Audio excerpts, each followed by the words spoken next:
Kiburi cha fainali, Simba kupangua tena ratiba ya ligi kuu ya NBC Premier League, ambapo katika masuala ya kimichezo inaambiwa kwamba kitendo cha Simba Sport Club kutinga hatua ya fainali ya michuano ya kombe la shirikisho barani Afrika kimeleta majanga katika ligi kuu bara maarufu kama NBC Premier League, baada ya mabosi wa ligi kuu Tanzania kujifungia ili kuipangua ratiba tena. Unaambiwa kwamba Simba itamvaa kwenye fainali RS Berkane ya Morocco, lakini ikiwa na mechi 8 mkononi, zikiwemo 5 za viporo vya ligi kuu Tanzania bara zilizopangwa kupigwa ndani ya Mei, pamoja na kiporo dhidi ya Yanga katika dabi ya Kariakoo iliyoahirishwa Machi 8 mwaka huu. Kuwepo kwa mechi 2 za fainali dhidi ya RS Berkane kati ya Mei 13 na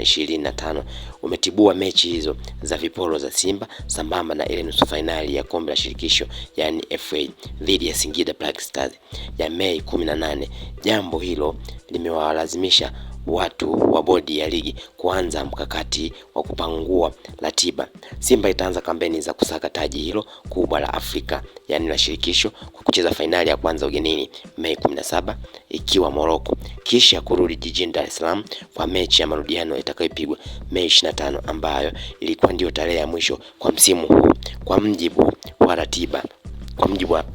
ratiba ya ligi kuu inaonyesha Simba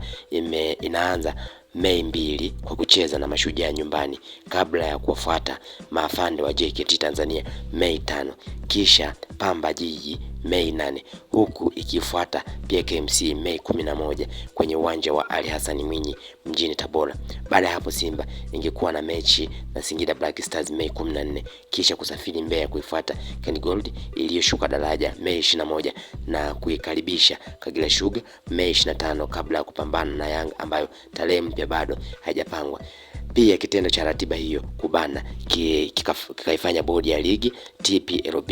kupitia kwa ofisa habari yake Karim Boimanda kuweka wazi watu wa idara watakaa chini kwa ajili ya kupanga vizuri ratiba, ili kutoa pia nafasi ya kujiandaa vyema kwa wawakilishi au pekee wa nchi kimataifa iliweza kuzungumzwa namna hiyo, na ndivyo ambavyo Simba imeweza kupangua ratiba hiyo ya NBC lakini FA kutoka na kuingia fainali.